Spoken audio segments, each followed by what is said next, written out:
Hello,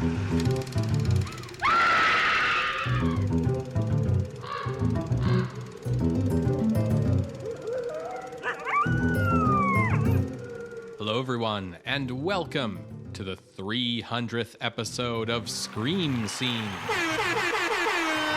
the horror movie podcast where we watch every horror movie ever made in chronological order, and then we rank them from best to worst. My name's Ben. And I'm Sarah. Thank you for listening to us today. And for listening to us for presumably the last 300 episodes. Yes, almost 6 years. Yes. That's wild. It's a lot. Yeah, we're still trucking along. And we just made it to 1960. Yeah. So we're averaging a decade for every year that we do this. I mean, that's not bad. That's not bad. How are you doing today, Sarah? I am doing all right. I'm pretty excited for tonight's movie. Yeah, I am so excited for you to see this. Yeah, how are you? I'm doing pretty good. My life has ups and downs, but I'm excited to watch this movie with you. Through the roller coaster that is life, there will always be Scream Scene and Baldur's Gate 3. Yes, Sarah and I have been playing a lot of Baldur's Gate 3, a game that I've been looking forward to for many, many years, and was super excited about. And then Sarah has now adopted as her own. Yeah, though I call it Baldur's Date. But Let's dive into the episode. What are we watching? So I'm really glad that episode 300, because we do the show in chronological order. So we can't really control what movies we watch for milestone kind of episodes. You just gotta hope that fate is going to present you with a good matchup. And I'm very happy that today's film for episode 300 is JIGOKU from 1960, directed by Nobuo Nakagawa. Well, this is a big deal movie if you are a fan of Japanese horror. If you're a fan of Japanese horror, you know this movie. It's a Criterion Collection movie for those of us in the West who are film snobs. So JIGOKU means hell. And this is the final film we'll be seeing for the podcast from director Nobuo Nakagawa. Oh, really? Yeah, we've seen many films from him, most notably Tokaido Yatsuya Kaiden. This is also the final film we'll be seeing from the Japanese studio Shin Toho, period. Oh, the movie was so good. It exploded the studio. It sounds like the opposite. So, the tale of JIGOKU, this film, begins one day as Nobuo Nakagawa and writer Ichiro Miyagawa sat around at the studio, basically debating the philosophy of sin. So, if two people are adrift in the ocean, certain to drown, and there's a plank of wood only large enough for one of them to float on, has the survivor who takes the plank committed murder by consigning his fellow man to death? No. So this question went back and forth between the two men for a while. What they agreed on was no, but it's like murder. And they sort of started brainstorming, and they came to the conclusion that there are many selfish acts that are not technically crimes, but could be considered sins in some way or another. And that surely this is what hell is for this kind of cosmic justice, for the wrongs that you commit that, mortal man's laws are not going to punish you for.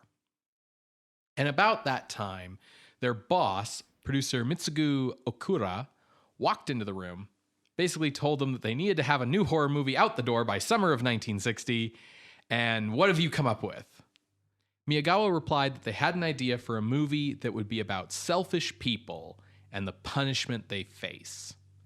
And the title of the movie would be Heaven and Hell, which I have to sidebar for a moment to note is Actually, the Japanese title, Tengoku to Jigoku, of like a 1963 Akira Kurosawa film noir movie. But that film's title in English typically gets rendered as High and Low. Yeah. Also a good movie. When Nakagawa and Miyagawa had completed the script, they handed it in to Okura, and he read it and he remarked, "Heaven is nowhere to be seen in this script." To which Miyagawa replied, "We left heaven for the sequel." Sure. So before we dive in more on the rest of JIGOKU, if you aren't familiar with this movie, unlike High and Low, the title is not metaphorical. We are going to hell in this movie. So I thought it was maybe a good idea if we learned a little bit about what that means in Japan, because I think sometimes it can be a shock to Westerners that like religions other than Christianity have concepts of hell. I don't know about that, but what I was particularly interested in comparing is I know that the Christian conception of hell is very much influenced by Dante's Inferno. Yes. So I was like, well, what will the Japanese version kind of look like? Before I go further, let me just clarify for folks that JIGOKU is the Japanese name for Buddhist hell. So we're talking about Buddhism. We're not talking about Shintoism, anything else. It's Buddhism that we're talking about today. If you aren't aware of what Buddhism is, basically reincarnation and karma are big factors, and it's a religion that nowadays is like around the world, but you could kind of say it's centralized in its history in Eastern Asia, with major influences coming from India and China. That's my one-word summary of Buddhism. If you're still confused, Google. Yeah. It's a big topic. Yeah, we're not the religion podcast, right? So yeah, go over to Apocryphals and be like, hey, what's Buddhism? They'll also tell you that that's outside the scope of their podcast. But So Buddhism is huge. Its major influences are in India and China. So what does Japanese Buddhism kind of look like? Well, for Japan, its really notable Buddhist scholar can be traced all the way back to like the 10th century. And it's this monk named Genshin. He was born Ishin Soju, and he was like the most influential scholar monk in like the 10th and 11th centuries. okay, so this is like our St. Augustine kind of guy. Yeah. So he wrote many, many treatises and really popularized, he didn't originate it, but he popularized the growing strain of Buddhism called Pure Land Buddhism. Okay. And what that means is that be a good person and you'll be reborn in a pure land. They mean that as in like you're pure by Buddhist standards in terms of like morality. You're gonna get reborn into like the Platonic ideal universe. Yeah. He wrote his magnum opus in around 985, and it's titled Ojoyoshu, which translates to Essentials of Birth in the Pure Land. Basically, your how-to guide to get to the Pure Land. It had 3 volumes and was on everything from like, what is hell? What are the different realms of hell? Why the Pure Land is great. The Buddhist tenets to follow to achieve getting into the Pure Land, and very specifics like how-to guides of like what prayers to do and when. Okay, so this is very like our Japanese divine comedy, but it's like a how-to guide instead of a narrative. Yeah. As well as it being like a how-to guide and being prose, there were also illustrations, particularly of hell, showing Oni torturing people by like poking them with iron and like boiling them in oil and pouring that oil down their butts and lots of things like that. Kind of what you can expect. Yeah, interesting how like, yeah, that's hell. Like we're over here in Japan in the 10th century, absolutely no connection to like medieval Europe, but like the idea of like, well, what does a realm where you're just tortured for your sins look like? And it's like demons pouring oil up your butt, like same kind of stuff, you know? Yeah, well, no culture was like, damn, I like that oil up my butt, you know, especially if it's boiling. Right. Like, we are animals who prefer a particular like temperature and stuff. So like if it's like too hot, it's like, that's a bad time. Right. Of course, hell is going to be a bad time. Right. So ergo. So as I said, he wrote this around 985. And to kind of give an idea of how much this proliferated, there is a reproduction of it from 1790 in Japan that you can look up online at the metmuseum.org. So you can see some of the illustrations there. It's all done in red, at least this reproduction, because I don't have the original. Sure. It's all done in red and black ink using negative space as well. And as I said, Oni torturing, using cauldrons, people like being forced to drink their own blood, like all of that. But it is graphic in that sense.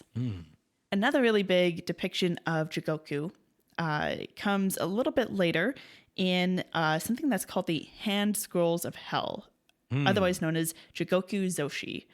It is a 12th century illustrated scroll that specifically highlights the 8 great hells, and great as in like terrible and not like, ooh, I want to go there. Yeah, great as in not lesser hells. Yeah.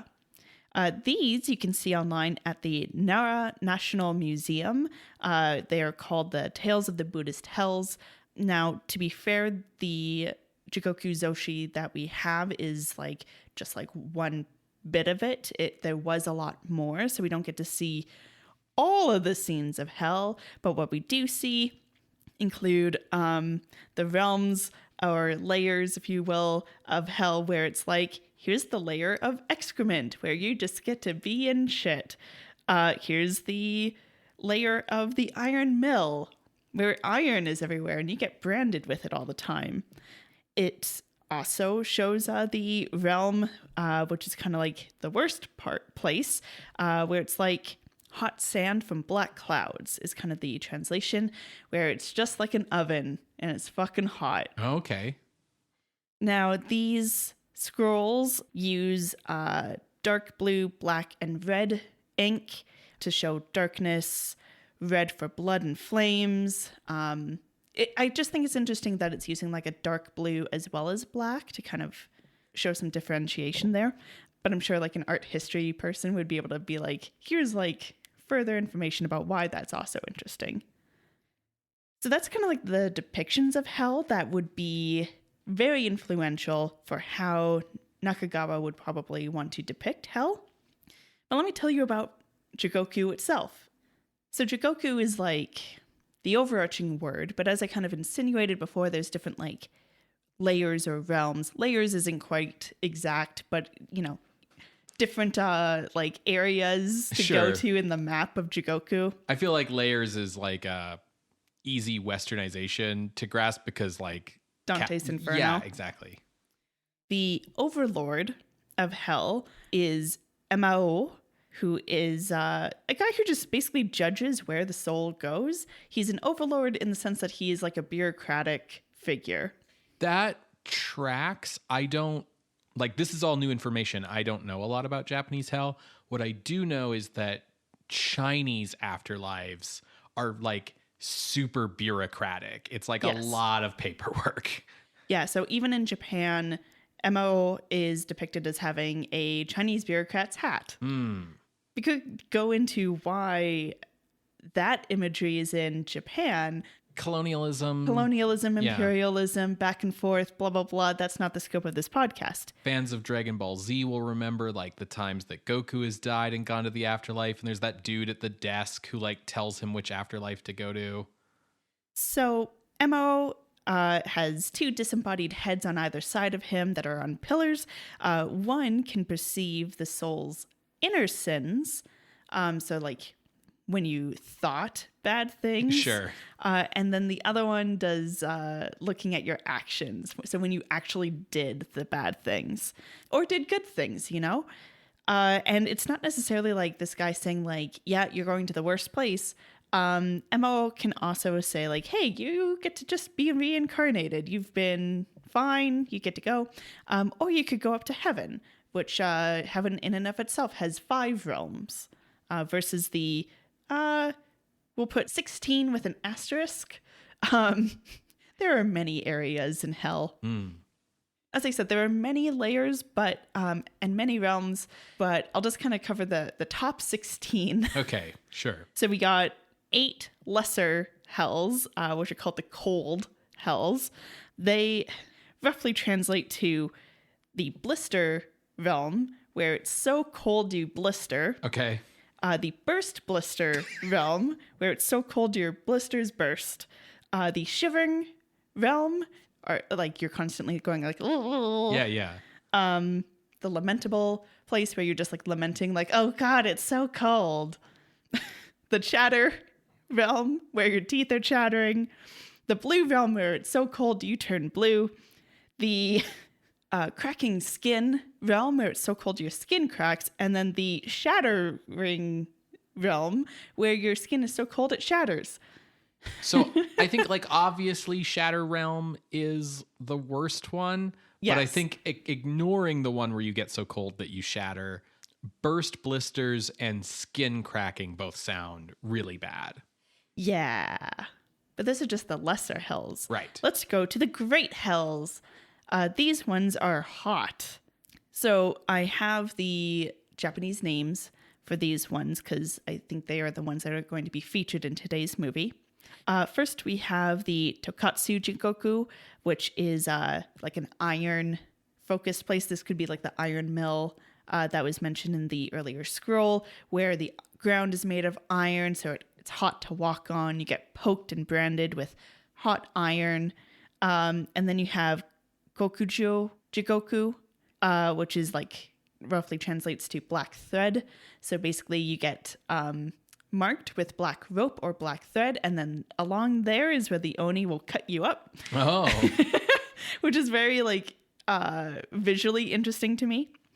Shugo JIGOKU, which is the crushing realm, where rocks fall from the sky and crush you. Rocks fall, everybody dies. Or I guess in this case, everybody dies, rocks fall. Yes. And if you die in any of these areas, like you wake back up. Like you never actually die, right. You know? Kyokan JIGOKU, which is the screaming realm where you just get like blazed with heat inside and out. Full fire, full roasting. Daikyokan JIGOKU, which is the great screaming, where I think if you were a particularly vain person, you go here because your skin gets eaten. Junetsu JIGOKU, where you kind of like, you ate some really bad Chipotle, but it won't leave, you know? Daijunetsu, which is the great heat realm, where it's that, but now you also get poked with hot pokers and tridents. And it was like specifically people calling out tridents in that imagery as well, which was interesting because we always think of like Western devils as having tridents. Right. And then the Mugen JIGOKU, which is like the never-ending heat, where it's an oven and it fucking sucks. Now, I ended on like the worst layer. So I went from like least bad to worse. Yeah.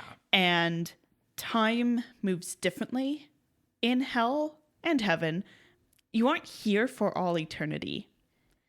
You're just here for a really long time because you're waiting for that bureaucratic process. So for example, one day in hell is about 100 years on Earth. Okay. So you're going to be there for a long time.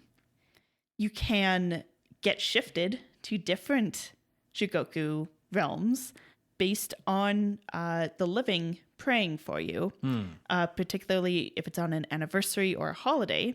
And this is basically like pushing for an appeal. Sure. To be like, no, Ben was actually really good though. And then MO going like, yeah, I guess so. I guess he can go to like the blistering cold rather than the oven hot. Sure. Very similar to like Catholics praying for souls in purgatory to get them to heaven faster. Yeah.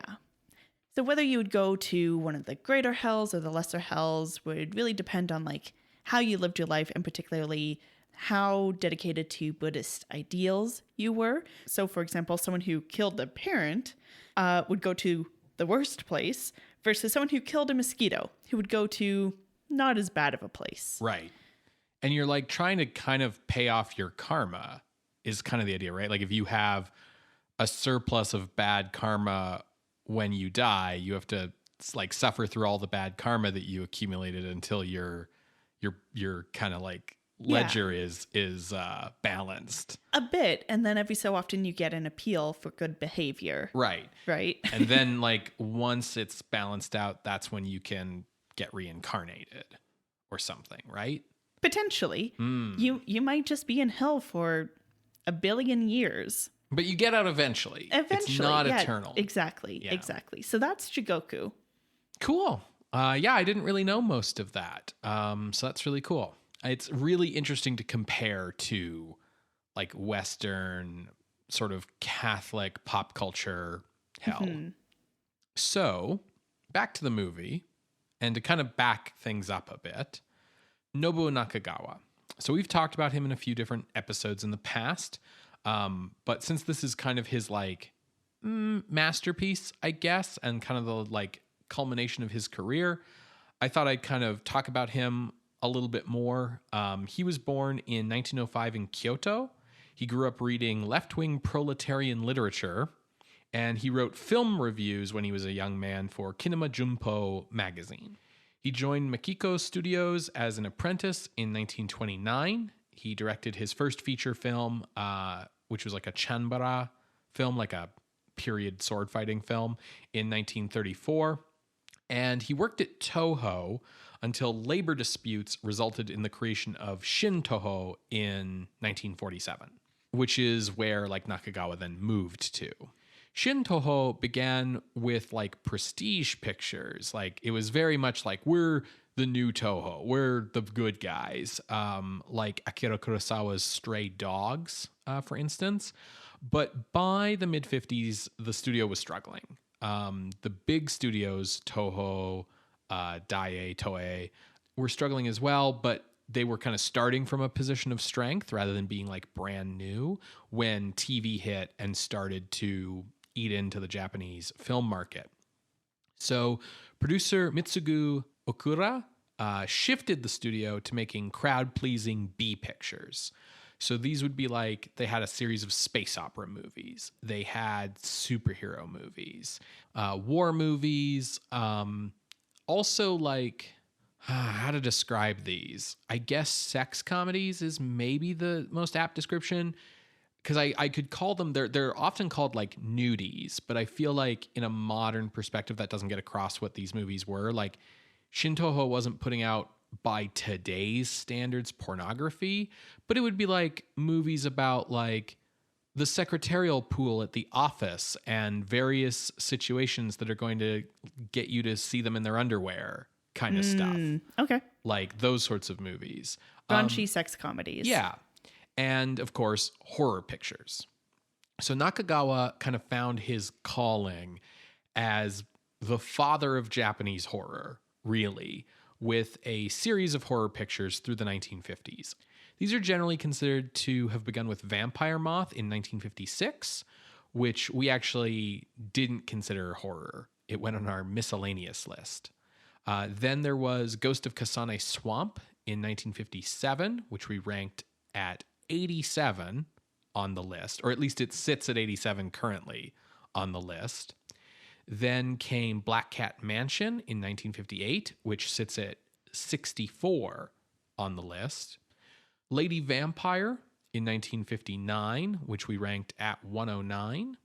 And then finally, Tokaido Yatsuya Kaiden, Ghost Story of Yatsuya in Tokaido in 1959, which is currently ranked at number 12 on the list. Yeah, it's a really good movie. It's a really good adaptation of a very famous ghost story. Yeah, very well done. Yeah, it's definitely our favorite version so far of this like oft filmed classic ghost story.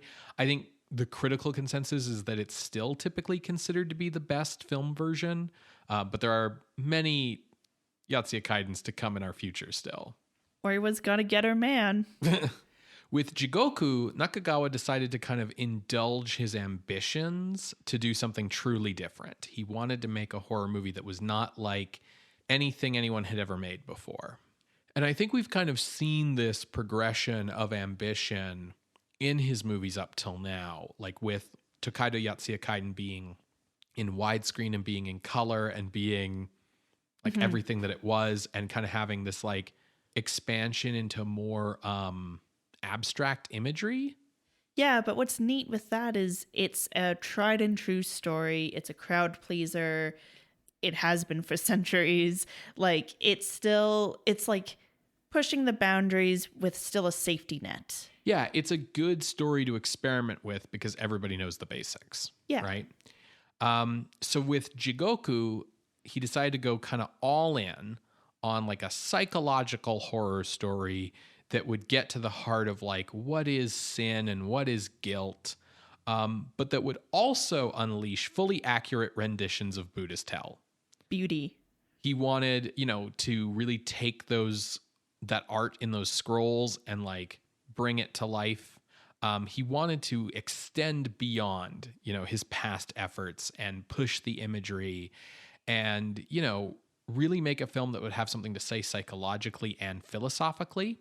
Unfortunately, this was Shintoho, and so the budget for JIGOKU was very low, which inspired production designer Haruyusu Kurosawa to get creative, basically using minimalism. What they did was they got the largest soundstage in Japan. They draped it in black so that it was just this black void. Then they filled it with dirt, and then they decorated it with colored lights and a fog machine. Very last season of Star Trek. Yeah. But they did this to emulate the negative space and like black and red inks from those scroll illustrations. Yeah. Yeah, no, I can already see how this is going to translate very interestingly. So midway through production came the news that Shintoho was bankrupt and JIGOKU would be the studio's final production. Okay. Nakagawa would invest his own money to finish the movie his way. Like there was money in the budget to like finish the movie, but it was like, but you can't do anything cool now that we're bankrupt. And it was like, just finish it, get it out, whatever. Yeah. So he put his own money into it to get his vision on film. And basically by the end of production, like extras, the cast, everyone was pitching in with the crew to like help build or take down sets or do all of these things before everyone was let go. Mm-hmm. The film stars Shigeru Amachi as the lead character, Shiro. Amachi had previously played the vampire in Lady Vampire, and he was also Yemen in Tokaido Yatsuya Kaiden. So we've seen him as the lead in the past two Nakagawa films, and he is still the lead here. His co-star is Yoichi Numata, who plays the character Tamura, and he would actually return to the horror genre 40 years later in The Ring and The Ring 2. Oh, in wow. Japan. Yeah. Meanwhile, actress Utako Mitsuya would have been best known to audiences of the time for her role in Shintoho's Supergiant, superhero movie serial for children. She was like Supergiant's girlfriend, I think. Finally, actor Kanjuro Arashi, famous for playing the sword-fighting action hero Kuruma Tengu in the Kuruma Tengo film series from 1927 to 1956. Wow. Appears in an uncredited cameo as Lord Enma, King of Hell. So this is sort of like if, I don't know, like Sean Connery or Roger Moore like showed up as the devil in a movie in like the 90s in a cameo. Didn't Sean Connery do that? I don't know, maybe. So JIGOKU was released in Japan on July 30th, 1960. And for years, it was extremely difficult to see in North America, despite its influential reputation. For a very long time, like what Western critics knew about it was that like it was hugely influential on Japanese horror going forward and that it had this good reputation. But like if you wanted to see it, it was kind of like find someone who has a print of it. It didn't really get like an official English release. Is it because it's weird? Yeah, it also is gory to an extent that was not okay in the US or really the rest of the world at this time. Fascinating. What was gore like in the samurai movies at this point? Because I don't think we've gotten to the point where it's like blood splurty, right? No. So the famous Japanese like high pressure blood spurts in sword fighting movies comes from Sanjuro, which is the sequel to Yojimbo, and from a like squib for blood where the pressure on it was like way higher than it was supposed to be. And it was this total accident that everyone was like, wait, but that looks super cool though. And that was like later in the 60s, right? Yes. So that's like 62 or 63. So yeah, we don't have very high gore in the samurai movies yet at all. Okay, cool. And what's interesting is like there's a filmmaker who we're going to encounter on the podcast later, who is generally considered to be like the pioneer of gory movies. And then when Western critics actually got to see JIGOKU finally, after hearing about it for a long time, it was like, oh, this was doing this way before that. Shintoho's bankruptcy meant that the film was very under-promoted on release, but it did eventually find its audience. It made money. It was not a flop. It just, the success didn't matter. Yeah. Because the studio was already dead. As I said, the film found an audience. It made money, but it did divide people. This was a very divisive movie upon release, and that divide was kind of strictly on generational lines. That makes sense. So older viewers rejected JIGOKU, and this would, include people in the establishment movie critics, those sorts of people. The film was criticized for its intense gore and for its nihilistic themes, as well as its like cheap appearance. Younger viewers, meanwhile, embraced JIGOKU for its experimental style, its boundary-pushing imagery, and its nihilistic themes. So what kind of happened was young people really liked JIGOKU. So as the 1960s horror fans who liked it and Nakagawa's other films grew up, they became the filmmakers who ushered in the 1990s J-horror kind of renaissance. Mm-hmm. And so JIGOKU was like explicitly homaged in a ton of 1990s horror films from Japan as these filmmakers came of age. Films like The Ring, Pulse, Ichi the Killer, these kinds of filmmakers. There's even a 1999 remake of JIGOKU from Teruo Oshii, who is considered to be like the gore torture porn guy in Japan. Yeah. The film's reputation in the West was finally cemented in 2006 when it was entered into the Criterion Collection. And now that it's much easier for people to see, its status as kind of an influential classic of J-horror, as well as this early pioneer of gore effects, is kind of undisputed. Unfortunately, Nakagawa did not live to see this reappreciation of the film. The end of Shintoho and the initial mixed response to JIGOKU meant that despite its ambition to be more than just a horror film, it did not propel Nakagawa to the internationally recognized auteur status that he was looking for. Yeah, he wanted to reach Kurosawa. Yes. And, he was seeing guys like Kurosawa and those contemporaries of Japanese cinema really getting that like art house fame in the US through things like Janus Films and stuff at this time. And he's like sitting there going like, I'm inventing the entire genre of Japanese horror over here all by my lonesome. Like, can we? Hi. So it didn't really happen for him, unfortunately. And with his studio going bankrupt and all of these problems, he kept working, but he would eventually have to shift to television to keep up and to keep employed. On television, he did make a series of like TV movie kaiden pictures. Like his last film in 1982 is a ghost story TV movie. But then he passed away in 1984. So kind of like a decade before this 1990s renaissance of Jigoku and Tokaido Yatsuya Kaiden and his other films.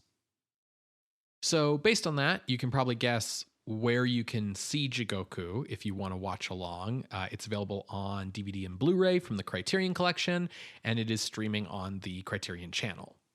And probably also available either at your library or through Canopy, because they often have a lot of Criterion titles. Yes. So this might be one that is a little harder to find than like the big Criterion titles, but yeah, take a look. Check it out.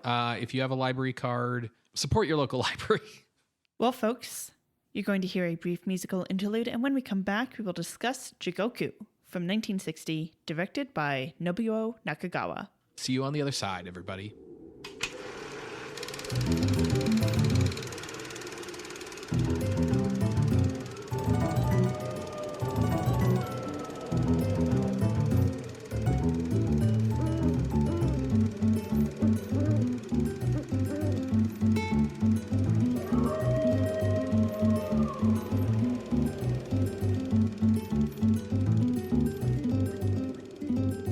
Welcome back to Scream Scene. We just finished watching JIGOKU from 1960, directed by Nobuo Nakagawa. And Ben, I realized that we spent all of the first half talking about hell, and I didn't ask you at all, like, do you believe in hell? Do you believe in the afterlife? No, not at all. No. Yeah, I am a very firmly atheist person. It's why ghosts bother me so much, because I don't believe in them. Isn't that the opposite? Like, if you don't believe in them, then they shouldn't bother you? No, so I've talked about this before. The reason why ghosts bother me, the reason why I'm afraid of ghosts is because I don't believe in them. So they evoke this really, really strong sense of the uncanny to me, because it's like, oh, that's a thing that shouldn't be. That ain't right. Yeah. I see. Like, I feel like if I just assumed ghosts were real and were a part of the world and had like rules and things around them, it would be like, oh yeah, that's a ghost. We're going to need to do these things to get rid of it. Like as if you had mold in your house or something. For myself, I choose to believe that when you die, you die and there's nothing. But I wouldn't call myself an atheist. Yeah, you have a spirituality about you, which I do not. Is that like a pickup line? Like you have a spirituality about you? No, that was just a statement. Okay. So what did you think of this movie, Sarah? I don't think I liked it. Oh, interesting. I respect it. Interesting. And I think it's a very good horror movie. But I think part of why I don't like it is because its philosophy is so at odds with mine. Interesting.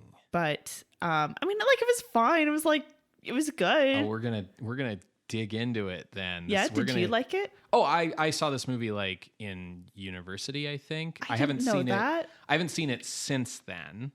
I thought this was your first time. And I do like this movie. Okay. I liked it more the second time. Like I liked it more this time than the first time I saw it. Because you've seen all of the other horror movies? No, because I've seen it like JIGOKU before. So I knew where everything was going. And I also could like pick up on things earlier that pay off later that you don't really know watching it are things that are going to pay off. That you should be paying attention to. Yeah, because the movie throws like a lot of different characters and a lot of different things at it. And if you've been given it this reputation as this big game-changing movie, I think that if you're not into weird, abstract, expressionist, theatrical cinema like I am, you could find like the first 2/3 of this movie like very challenging because you're like, when are we going to get to the fireworks factory, right? And I think having seen it already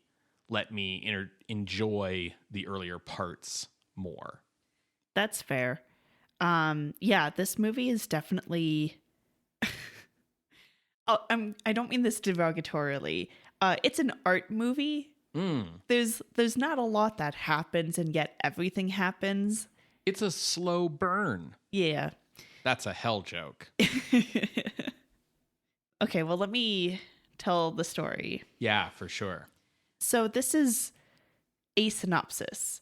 If you want to experience the movie, go watch the movie. Yeah, I don't think a synopsis is going to get the movie across well. Yeah, at the end of the day, a bunch of people caught up in the web of their own selfishness and sins end up all dying as a result of those things and taking some people down with them, and then they all go through hell, and you get to watch it.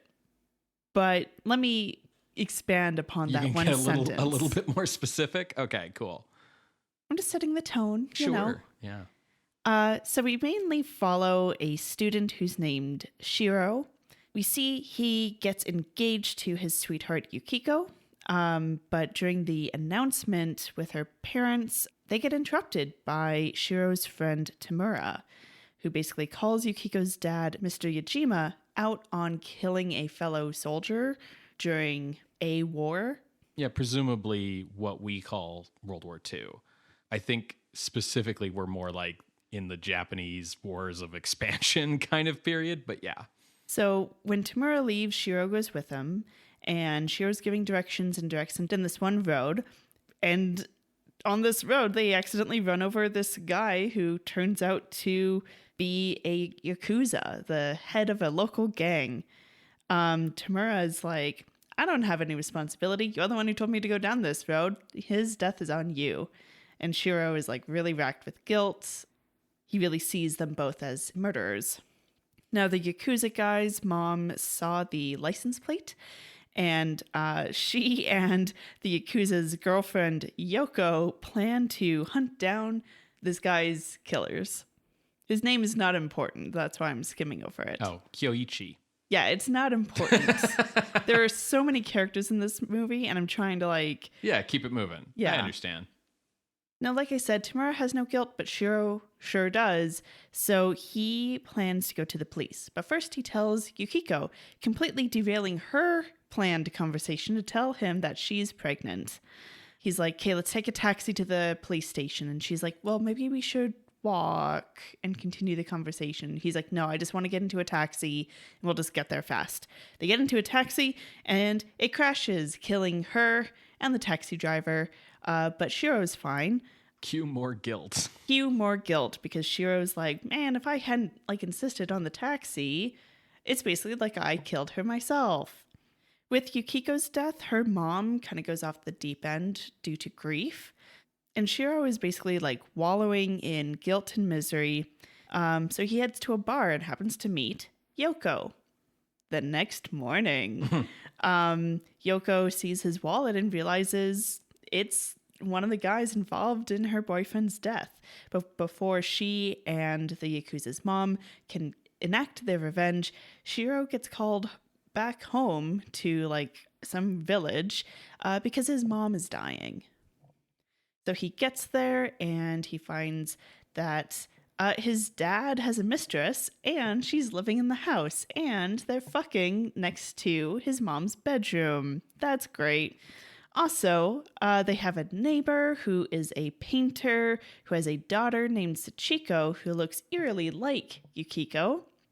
There's a whole other few characters. Everyone's bad and awful. Yeah, there's a big cast of characters in this village who are all terrible, selfish people who are all screwing each other over in some way or another. Shiro's dad runs an old folks home and everyone is sick because of poor food nutrition. So Shiro tries to care for his mom. And during this time, he kind of gets a little closer to Sachiko. His dad's mistress tries to hit on him, which he indulges in.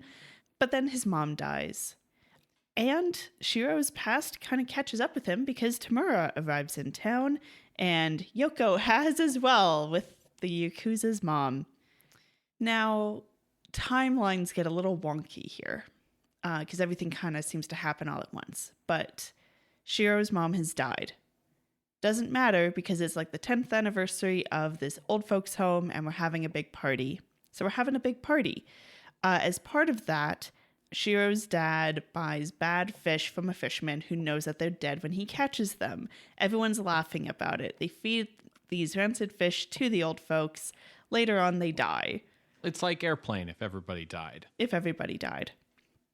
The afternoon before the party, Shiro goes to meet Yoko on a rope bridge. On the bridge from Indiana Jones and the Temple of Doom, basically. She confronts him. He's like, oh fuck. She pulls a gun and then she slips and falls off the bridge. And he's like, oh God, it's basically like I murdered her. Then Tamura shows up and Shiro's like, this is all your fault. They fight, the gun goes off and Tamura dies and falls off the bridge.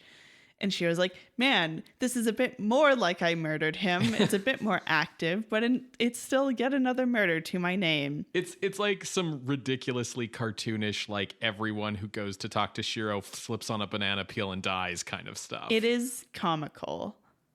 He goes home. It's that big party. His dad's mistress finds him and hits on him and they end up fucking. Shiro's dad finds them. They have a fight and a run around, the three of them, around the storage room, leading to the mistress falling down the stairs and dying. Oh, it's almost like I murdered her. Because Shiro's mom died, Yukiko's mom and dad came to like grieve with him. And that's how we see that Yukiko's mom has gone off the deep end. She kind of freaks out when she sees Sachiko. But they're leaving. They're like, okay, we'll leave you be. They jump in front of a train because their lives are over. Wow, it's almost like I murdered them. Remember that Yakuza's mom? Well, she comes by with sake at the end of the night. That is definitely poisoned. Everyone drinks. Everyone dies. Shiro, however, doesn't die from the poison. He dies from being choked out by the Yakuza's mom. Remember Sachiko? She dies in a weird thing. So this climax gets confusing because Tamura shows up despite being dead. Yes. And he shoots at Shiro and hits Sachiko instead. Yep. Sachiko dies. Yep. I think Shiro also gets shot and then he gets choked out by the mom. Yep. And then we also see that Sachiko's dad has hung himself after completing the painting of hell, which he has started to burn in the house where everyone else is dead. Yep. So, long story short, everyone is awful, everyone dies and goes to hell. Now, we get to follow mainly Shiro through hell as he meets the various people that he has fucked over. He begs for forgiveness every time. The first person he meets is Yukiko, who says, yeah, I was pregnant and I had the baby here on the side of the river in hell and put her on a lotus leaf. Her name's Harumi. She's floating down the river. Go after her. So that's kind of what's driving Shiro as he goes through hell. We get to see a lot of people get like punished for the sins that they had. And at this point, listener, you might be wondering, like, what was Yukiko's sin? Well, she fucked before marriage, I guess. And what is Sachiko's sin? Well, she really liked Shiro, and Shiro really liked her. And then Shiro's mom's spirit comes up and is like, hey, actually, y'all are brother-sister. Yeah, because earlier in the movie, they set up that the painter had like a fling with Shiro's mom when they were all younger that he feels guilty about now. And so it turns out that they're siblings. So that's her sin. She didn't fucking know. This is what I mean with like, there are parts of this movie that are like very at odds with my philosophy. Which is why I'm like, I don't know if I really like this movie. We're going to have an interesting conversation. Yeah, like that's fine. That's totally fine. I still, like I said, I respect this movie and I think it was very well done. Ultimately, the film ends with Shiro. So every so often you hear like the Lord of Hell bellowing like, this here's the place where you get to wallow in shit and all this. And he calls out to Shiro saying, if you can save your daughter off this like wheel thing, you'll save her and she won't have to stay in hell. So he's struggling to do this. We cut to a scene of seeing everyone in the house dead and seeing that, you know, how everyone's fates have ended on Earth. Then we cut to, seemingly, Shiro has saved the daughter because Yukiko Sachiko and presumably Harumi are going to heaven. Okay. So I have some corrections to make on some of your plot summary. Yeah, hell yeah. But before we get into that, the last section of the movie that's set in hell, which is kind of like the bit everyone's here for, right? The reason you didn't synopsize that like more completely is because it's very like dream association kind of in structure. Like we just kind of go from one thing to another and so on, seeing everyone's punishment. But literally everyone from the movie is here. Like the Yajimis are here because they committed suicide. Tamura's here. Everyone's here. And basically all of those punishments that Sarah talked about at the top of the show, like we basically see all of that kind of stuff. So, which was cool. Yes. So I wanted to like, there's not really a point to like listing off all of them, but I wanted to ask if you had any like particular favorites, like what were the highlights of the gruesome hell torments? I liked seeing the black thread sawing thing because when reading about that particular realm, it just seemed like visually really interesting to me. And you can't not mention the flaying of the skin. Yes. Where I literally was like, holy shit, because their skin gets pulled off and you see like a still beating heart it's clearly props. They didn't actually like use a cadaver or anything, but it's very well done. Yeah. It is shocking. Yeah. It's a lot. Yeah, it's Shiro's dad lying on the ground with like his skeleton, but then there's all of his organs still inside and like you said, the still beating heart and stuff, and it's like and his head is there and his head is like normal the actor head. like so he's like yelling and screaming. Yeah, it's wild, and definitely like it was a level of gore that like that level of gore is something I associate with like the 80s. Yeah. Like with like I don't know if this is quite right, but like RoboCop levels of gore, you know what I mean? Well, even into the 70s. Yeah.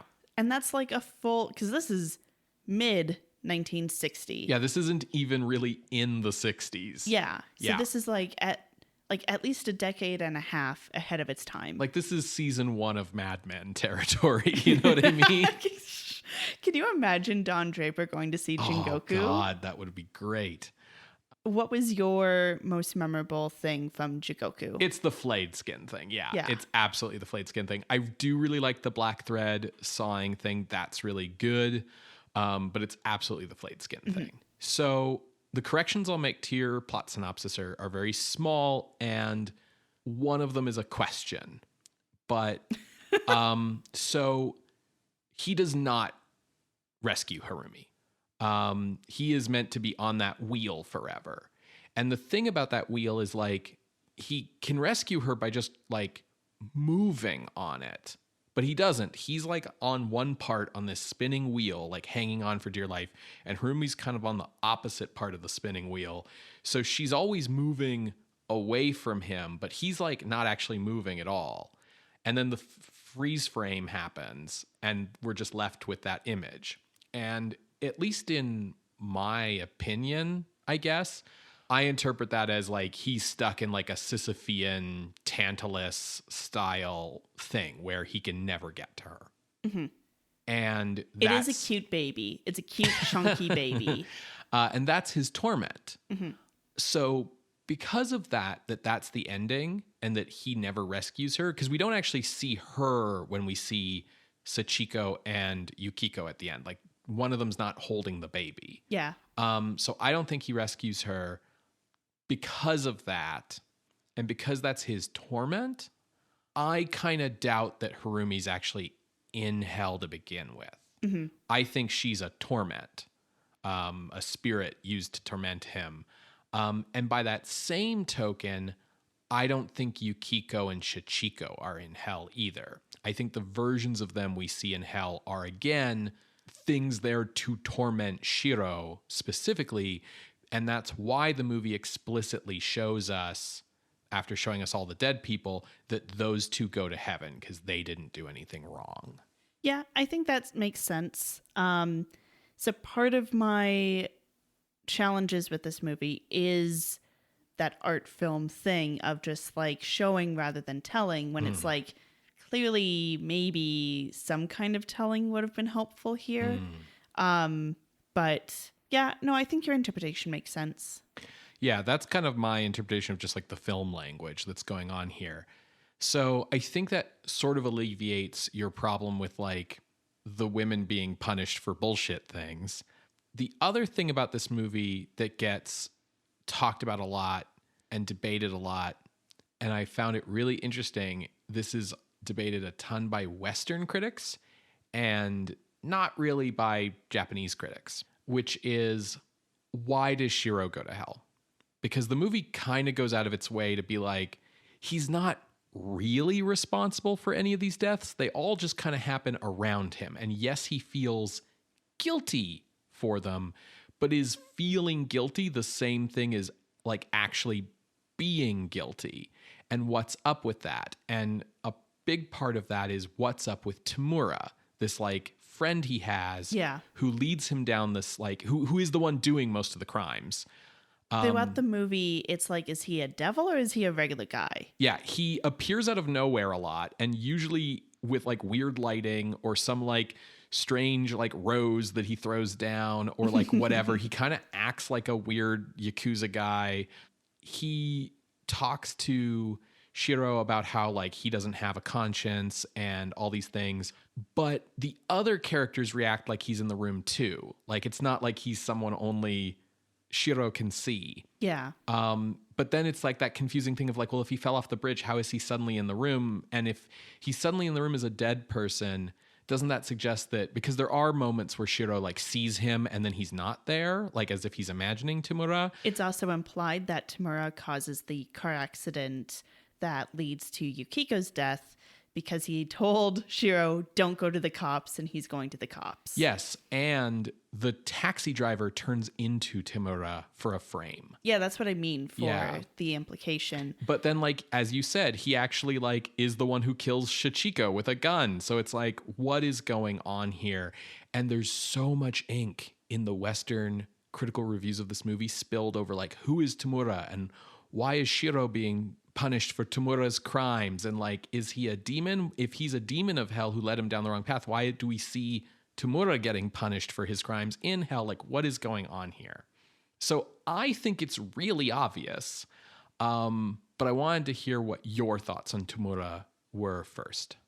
So this didn't come across in my plot synopsis because I was trying to just get the plot out. For sure. But the film opens in hell.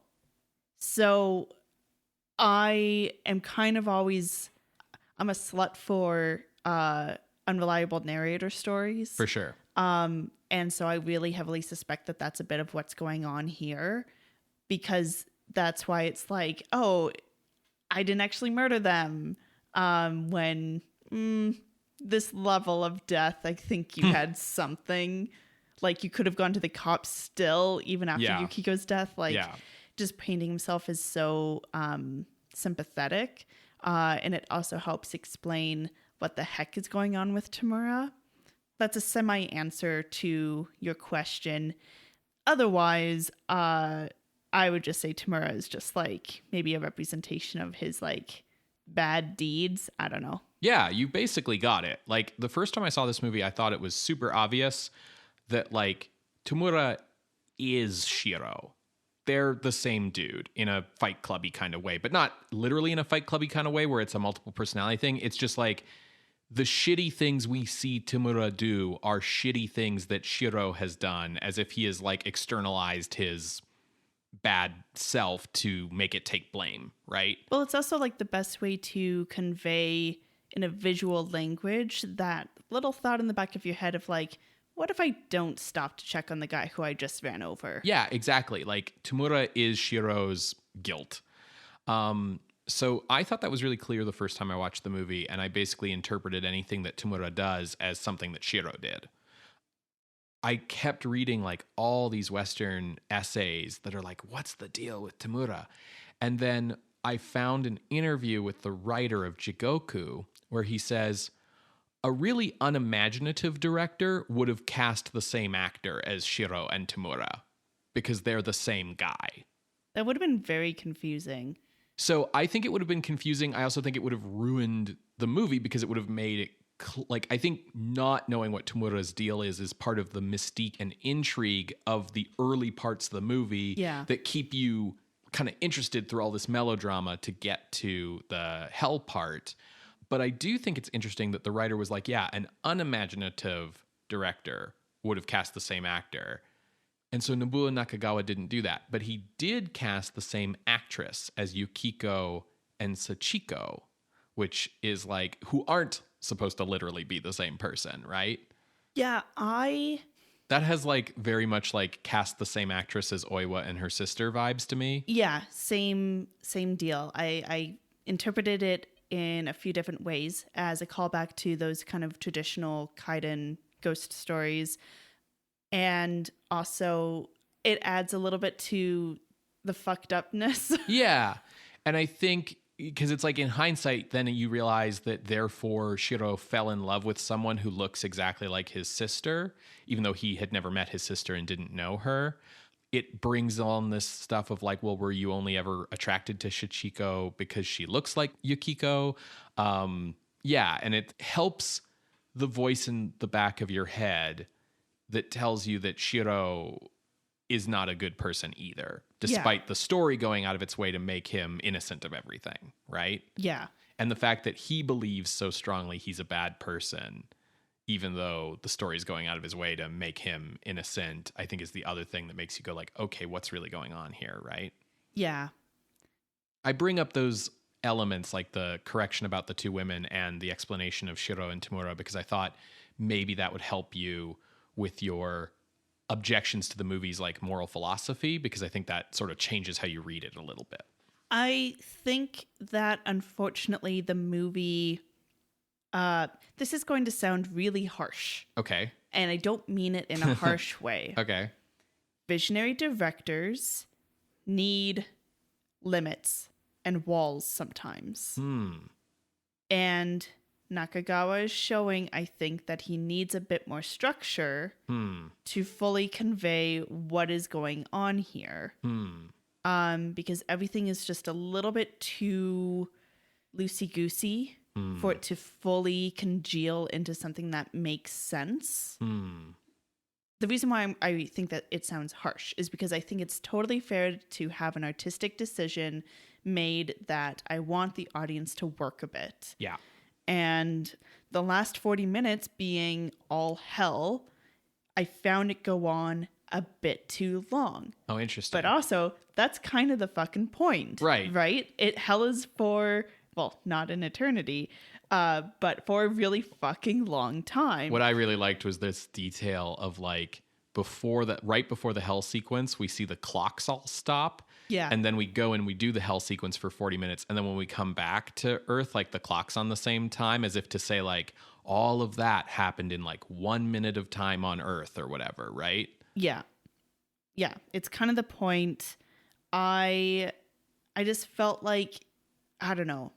I kind of get you. Like it goes on too long and you were getting frustrated with the abstractness of it all. Well, like it's also just kind of the same at a certain point. Because like the last, I don't know, it felt like the last 10 minutes was just Shiro yelling, Harumi, screaming, Harumi, Shiro, screaming, Harumi, Shiro. Oh, you're not wrong.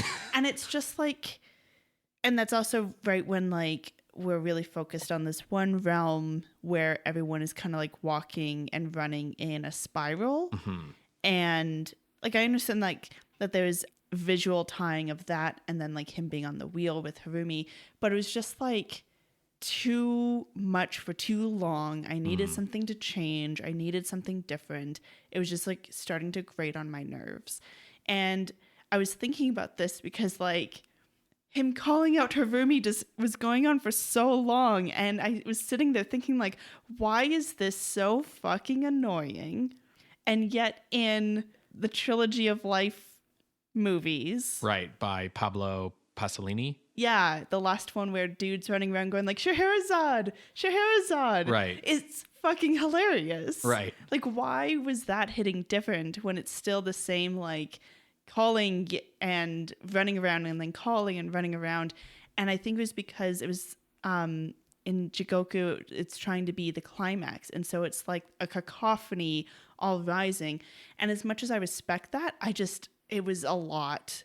And I really didn't enjoy that. I can totally empathize with that. And I totally get where you're coming from. I do disagree because I'm on the side of the fence where I like that the movie makes you work for it. I like that this is a movie that you have to think about and you can kind of come away from and sit with for a while. And I think that level of ambiguity is what helps the movie feel, I guess, philosophically deep versus feeling like, I don't know, like a Jack Chick comic where it's just like some Christian thing being like, do good or go to hell.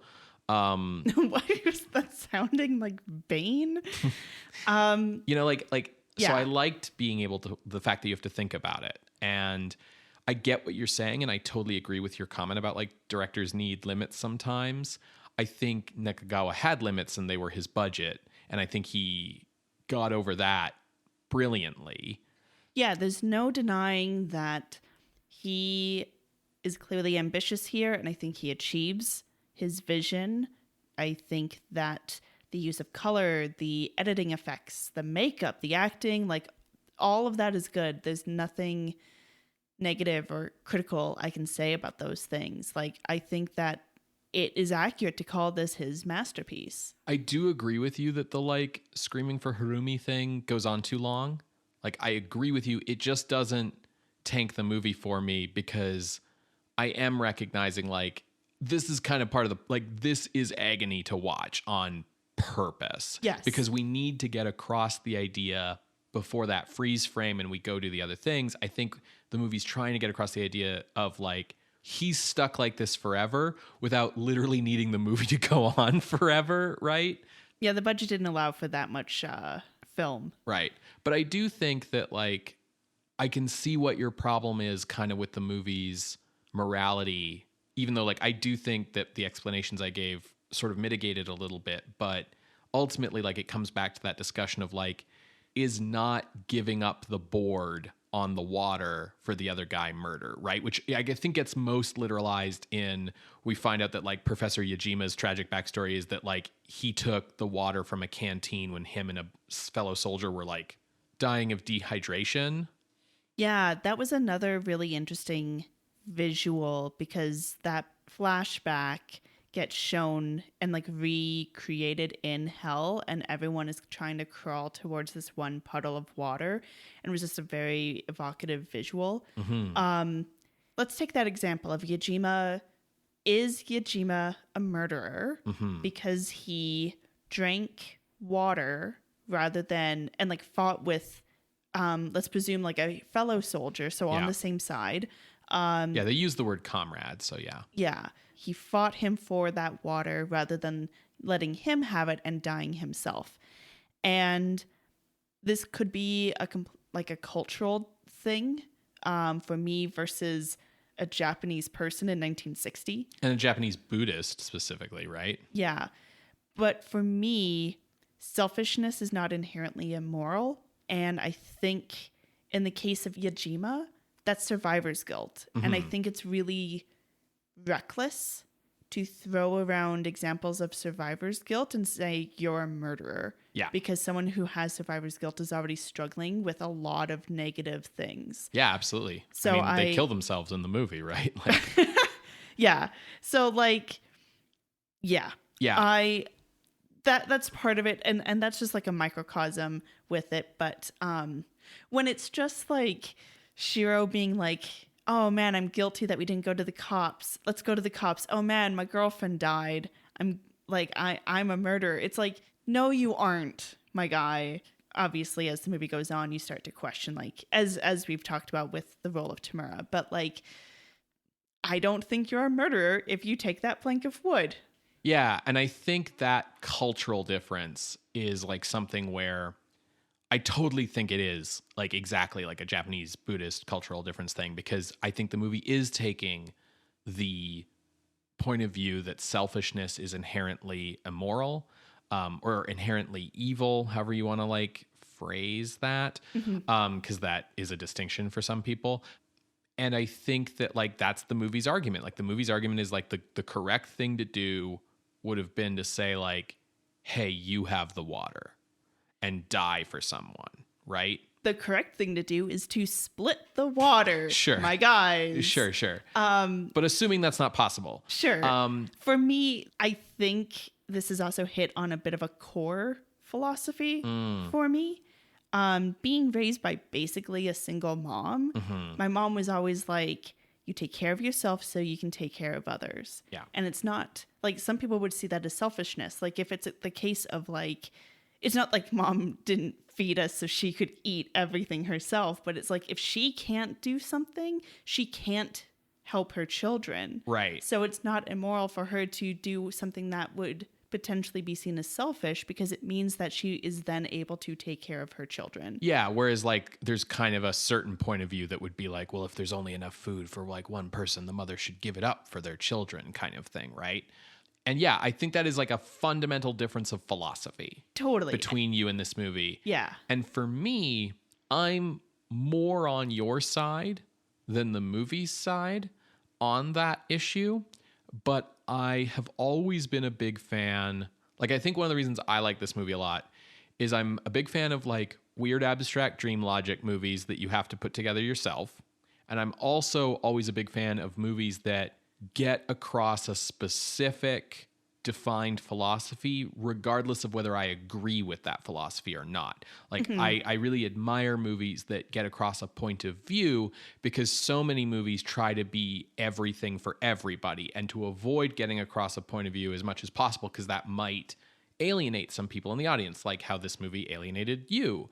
And so I think for me, even though I disagree with that, I'm like respectful of the fact like this movie has a point of view and it is getting it across, right? Yeah.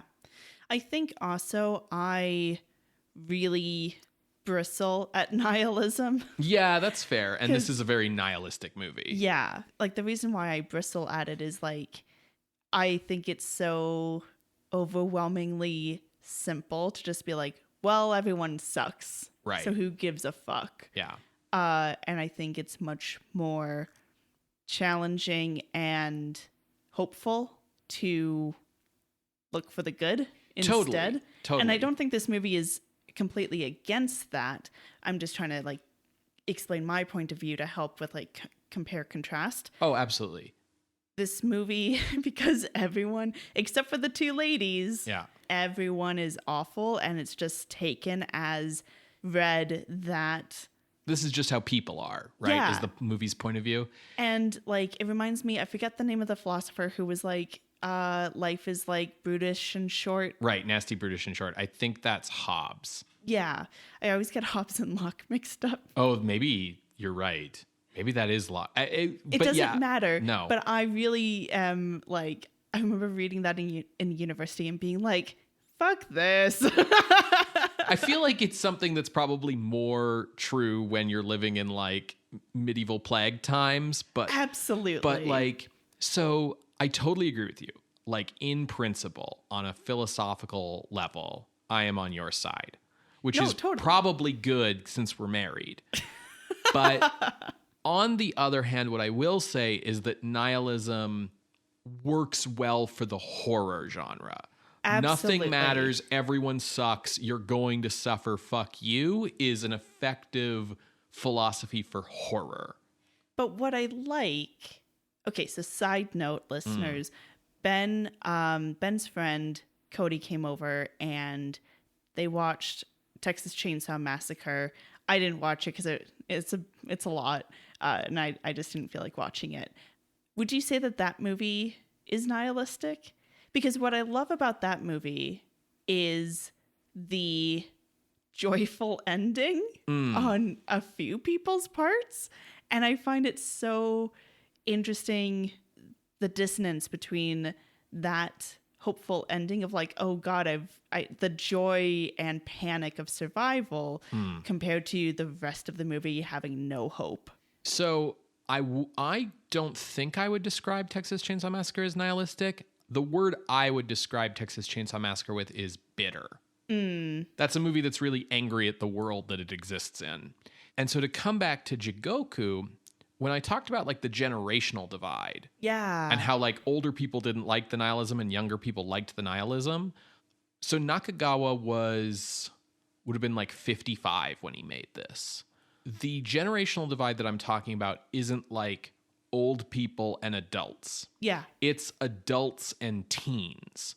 So like the people who didn't like the nihilism here were the generation that lived through World War II. And like the people who had to pick up and rebuild after World War II, the people who came of age and were adults in the 50s during the occupation and stuff.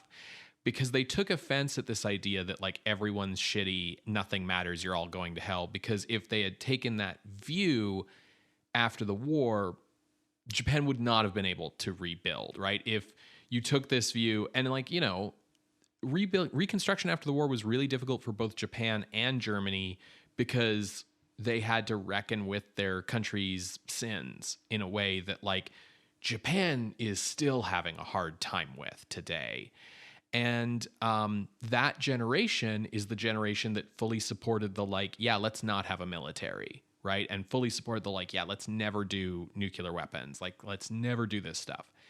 And the generation that found JIGOKU's nihilism attractive were the teenagers who would have been people born after the war. Yeah. Who came of age with those people struggling to rebuild as their parents. And so for whom this idea that like everything's going to get better, we're going to get out of this, they are rebelling against that idea. And especially this feeling of like by 1960 where it's like Japan is on the verge of like a really wild economic turnaround, right? With its westernization.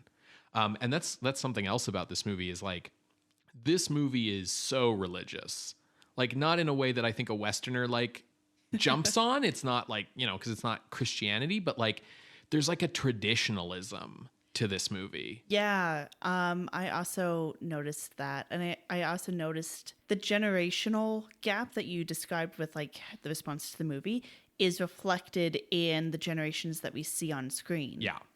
Like we have the students, we have adults, we have older people, right? The movie's kind of roughly divided into like 3 acts. Yeah. Right? There's basically the like sort of abstract set bound Tokyo of the beginning.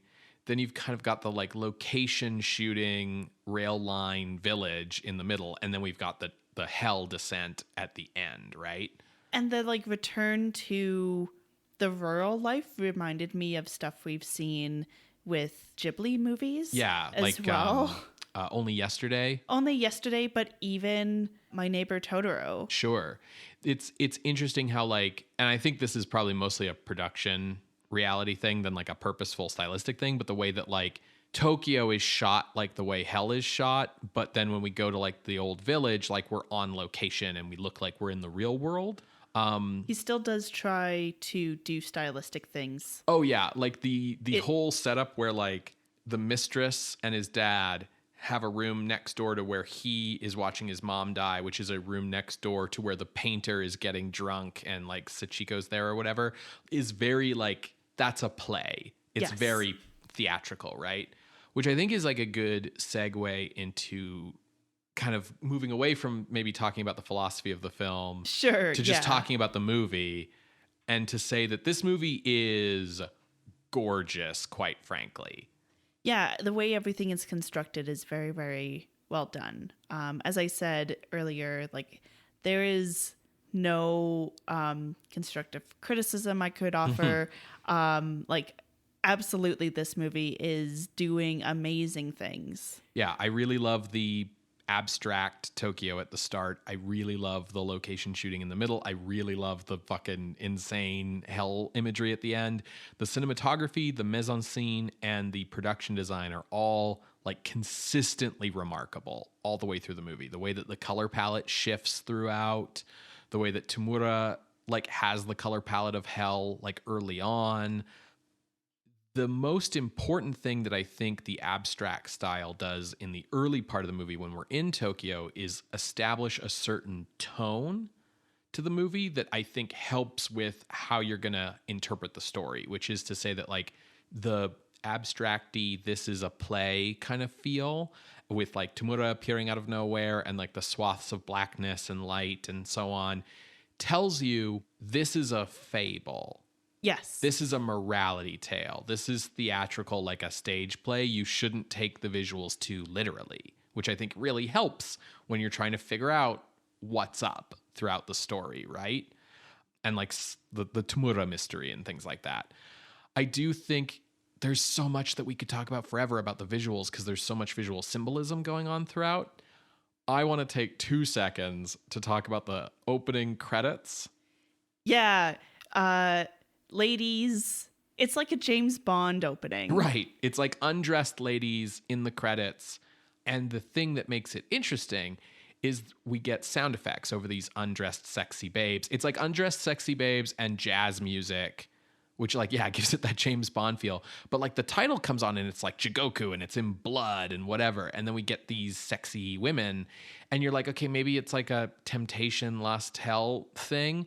And that kind of comes up later in the movie. But the most interesting part of those opening credits for me is that there's like war movie sound effects at one point. Yeah. And there's a guy saying like, ready, starto, like, and you hear a clapboard of like a movie set, action director kind of thing. And what I get out of that, and maybe this is a little too reading into things, is like those are the visuals of Shintoho's like ecchi sex comedy, like nudie cutie movies. And we have the sound effects of like their like cheap war action movies.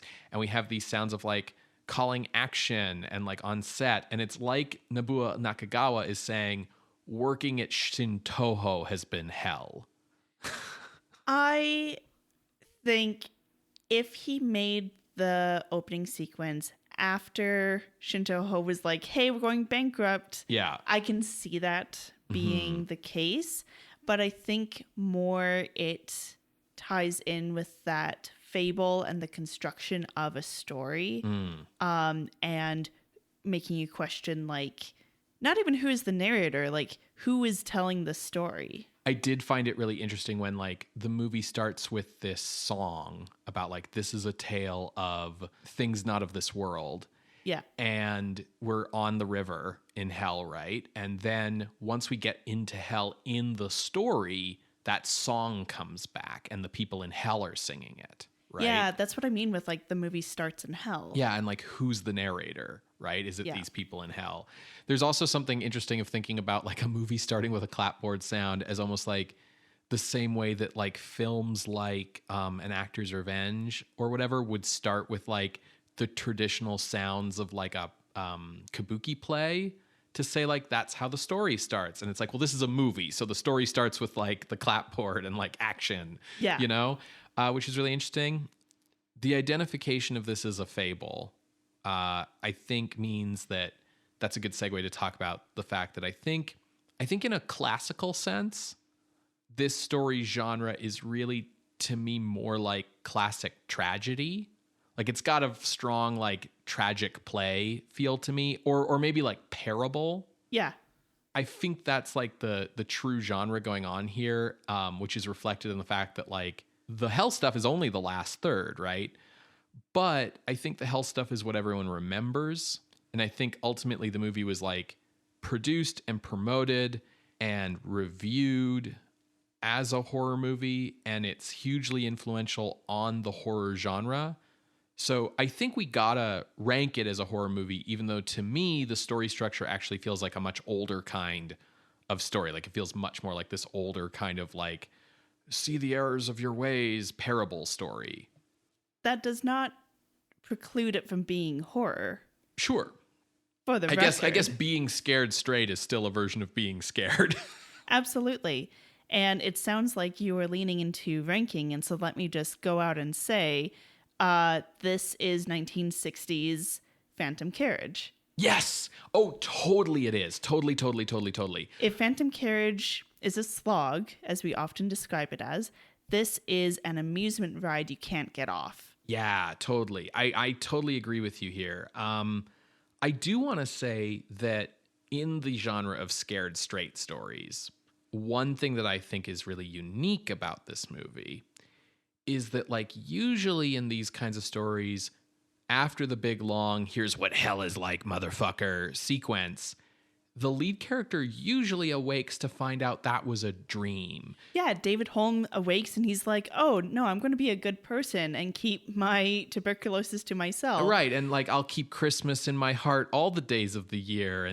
But yeah, like totally, like these movies are here where we see the lead character go through a change that inspires them to change their ways. And that is just like not what JIGOKU's about. Like Shiro is dead.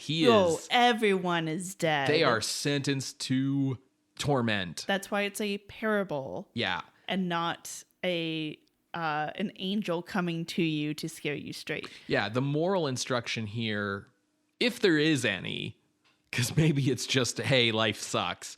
But the moral instruction is to the audience, not to the characters in the story, right? Yeah, and I think that's also why hell goes on too long.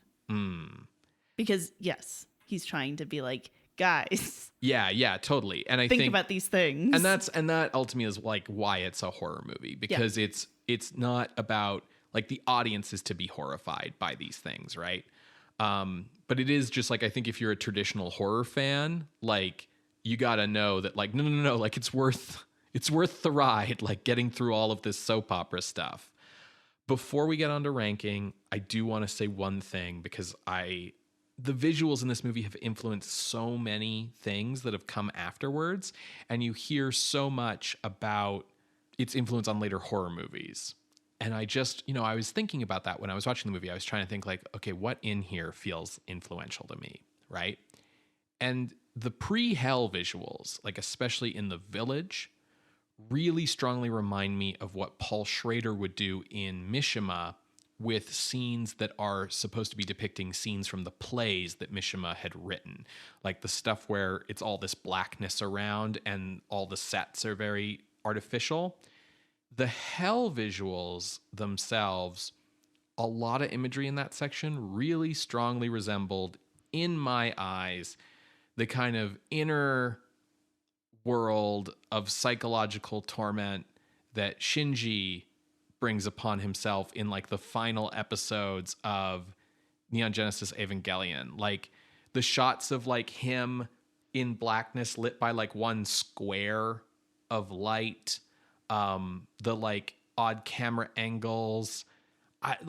Just like a lot of it just felt like that imagery from the end of Eva. I would not be surprised if there was a connection there. Yeah. Even just like for the ethos. Yeah. If Hideki Anno like saw this movie, I would not be surprised. I just wanted to see if like I was off base, or if you were like, no, I see it. Okay, cool. Yeah, let's rank this. I'm worried that my range is too high. So I called out Shorkarlan, Phantom Carriage. That goes all the way back to episode 9. Oh, wow. That's so many episodes ago. It's ranked at number 13. Also to remind folks, Tokaido Yatsuwa Kaiden, Nakagawa's last movie, is ranked at number 12. Like one spot above. One spot above. I have a spot picked out. Ben? I have a range. Okay, you go first. Okay, so like you, I thought of Shorkarlan. So I went and looked where Shorkarlan is on the list. And like you, I discovered it was one spot below Tokaido Yatsuya Kaiden and was like, wow, that's interesting. I guess I right away have to decide both, is this better or worse than Shorkarlan? And is this better or worse than Tokaido Yatsuya Kaiden? And I didn't make that decision at all. I created a range that basically sweeps up from there and down from there. Okay. Sweeping up from there, I was struggling because of the fact that I was like, well, is this really a horror movie, though? This is clearly a grand achievement in the art of cinema, but is it more of a fable? And therefore, like, how does it rank against movies that are more directly trying to scare me? But also, it's a really good movie. And maybe that means that it should go above stuff like The Old Dark House.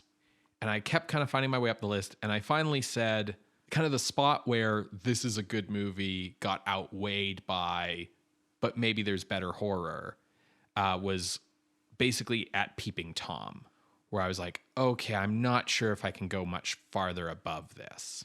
So that was my ceiling. And then looking below Yotsuya Kaiden and Phantom Carriage, there's also still like a lot of really good stuff. Island of Lost Souls is a really good hell is other people metaphor thing. Black Cat is really strong. So I was like, okay, where do I start feeling like how good this movie is outweighs the horror elements of other movies? Kind of the reverse of when I went up. And like Picture of Dorian Gray is really strong at hitting the same themes as this movie. Isle of the Dead, as I already called out. And then I hit like Quatermass Experiment at number 21, and I was like, yeah, that's a fun movie, but it's no JIGOKU. And so that's my kind of range. That was ending up being my floor. So 5 to 21 is my range here. That's a very large range for you. Usually you're a little bit more confined. Yeah, and I think it was just the difficulty of like how the first two acts, how the movie takes a long time to get where it's going. Because it opens in hell, I don't think I agree with it takes a long time to get to where it's going. Sure. My spot was determined by Yotsuya Kaiden and Shirkarlan. And I was like, I would probably rather watch this again than Shirkarlan, because at least I may be strapped on both, but at least one is an amusement ride and one is a slog. Yeah, so, totally. Both movies want you to feel bad, but like Shirkarlan like wants you to feel bad. Yeah. Whereas JIGOKU, like there are moments where I was laughing at the ridiculousness of JIGOKU, you were supposed to feel bad, but you can also, if you're this kind of person, take the perverse glee in seeing these shitty people get wrecked. Yes. Whereas in Shirkarlan, it's only the people around David Holm who get wrecked, who don't deserve it and are innocent people. Yeah, this is a revenge story taken to the extreme. Right. And the audience are the people who get to revel in the revenge. Yeah. Rather than like someone on screen like Thomas Jane wrecking the mobs. Right. Right? Yeah. As I said earlier, I think Nakagawa could have done with a bit more narrative walls or structure. Yotsuya Kaiden is a great example of him pushing the boundaries and experimenting and stuff, while also still being stuck with a structure that he has to hit. And I think that's also why this Yotsuya Kaiden is the best one. Yeah, it's also like 90 minutes long. And I think at one point we even looked into it, and I don't know if it is the shortest Yotsuya Kaiden we had watched up to that point, but I think maybe it was. And it was probably is. And it like was super surprising because it was like, well, they got all the story in without being 2.5 hours long or whatever. Whereas, yeah, this is definitely for a horror movie from 1960, this is a long movie. I think it's like an hour 40. Yeah, like not in general is it long, but for this kind of movie. And I think what's interesting about the lack of structure here is it's not coming from the usual place where this happens to directors, which is like, oh, Yotsuya Kaiden was such a big hit that we're just going to give you free reign. It's more like, well, the bosses are over with the lawyers talking about the bankruptcy. Nobody's like mods are asleep post JIGOKU. Like it's kind of more the vibe. It's just like I can get away with anything. Yeah. And just as George Lucas really benefited from a fantastic editor, I think Nakagawa would have had not to like slam the editor of JIGOKU. I think they did a really good job, but I think they could have made things a little tighter to make it not so long.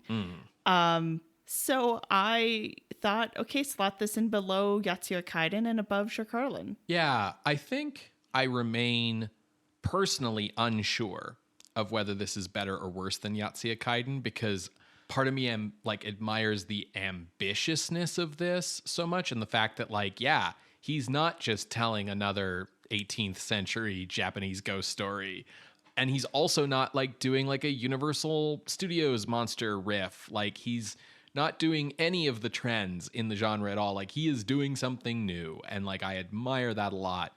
But because I am unsure of whether this is better or worse, and you are sure, your spot is within my range, and therefore I think, I will go with you on this, and we will put this right between the two movies it is most like. At the new number 13. Lucky number for our 300th episode. Yes.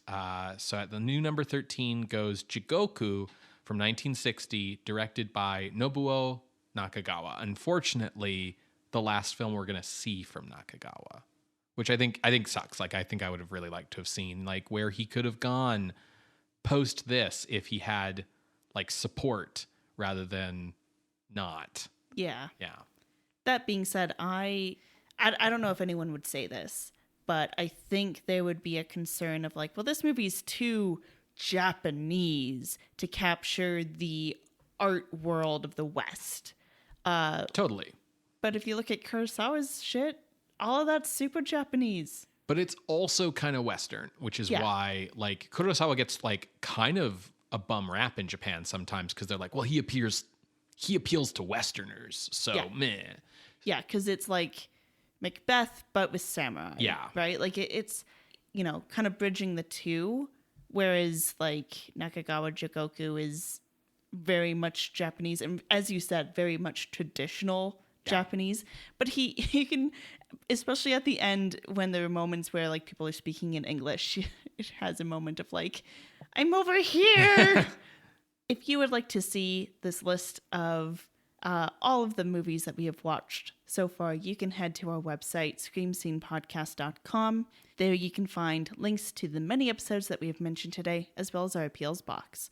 If you would like to contest this or any other ranking, you can drop us a line through our Ask box on Tumblr or reach out over email at screamscenepodcast@gmail.com.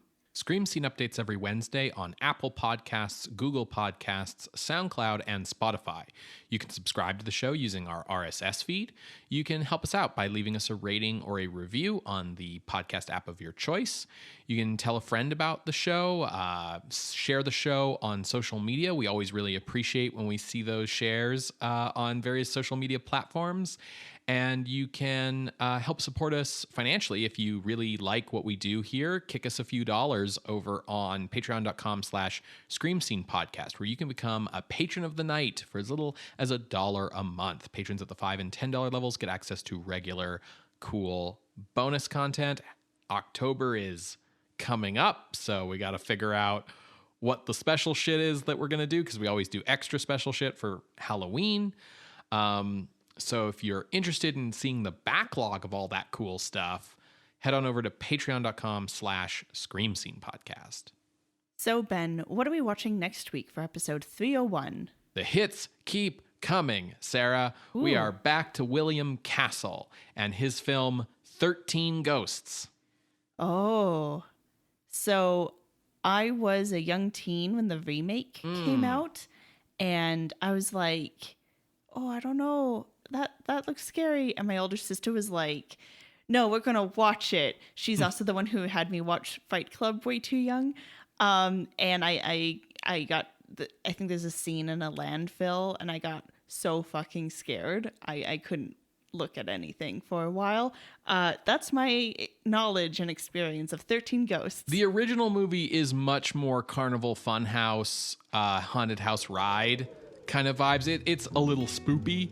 But it is a classic. It's one of his better movies, and I'm so excited to just see like what William Castle is doing in the same year that like Hitchcock is doing Psycho, and Corman is doing House of Usher, and Nakagawa is doing JIGOKU, and you know, all of these cool things. So join us next week for William Castle's 13 Ghosts.